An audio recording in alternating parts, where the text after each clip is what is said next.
Atheist professors love mocking their students who still believe in God, especially freshmen.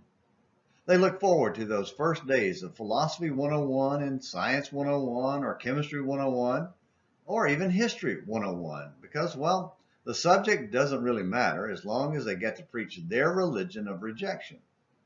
Too often, the believing students arrive naive and unprepared for the verbal onslaught attacking God as cold and cruel or non-existent. In front of a sneering professor and laughing peers, they're caught on the horns of the dilemma. God cannot be good and all-powerful because suffering exists. So most opt for silence in submission to the rejection culture.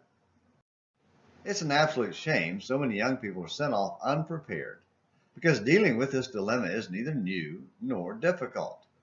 Today's Saturdays in the Psalms on Morning Minutes in the Bible returns to Psalm 9 and David's simple solution. God's righteous judgment solves the alleged dilemma. Last week we noted the yes, just not yet aspect of God's promises. David trusted God even when the promises weren't immediately fulfilled. David trusted in God's ultimate judgment of the wicked and rescue of the righteous, even when he couldn't see it happening on his time schedule, because he knew God's nature and power. But the Lord abides forever. He has established his throne for judgment, and he will judge the world in righteousness. He will execute judgment for the peoples with equity. The Lord also will be a stronghold for the oppressed, a stronghold in times of trouble. And those who know your name will put their trust in you. For you, O Lord, have not forsaken those who seek you. Psalm 9, verses 7 through 10. David understood something atheist professors and naive young people often don't. Evil demands judgment. What that means is this: if there is no judgment, then there is no such thing as evil.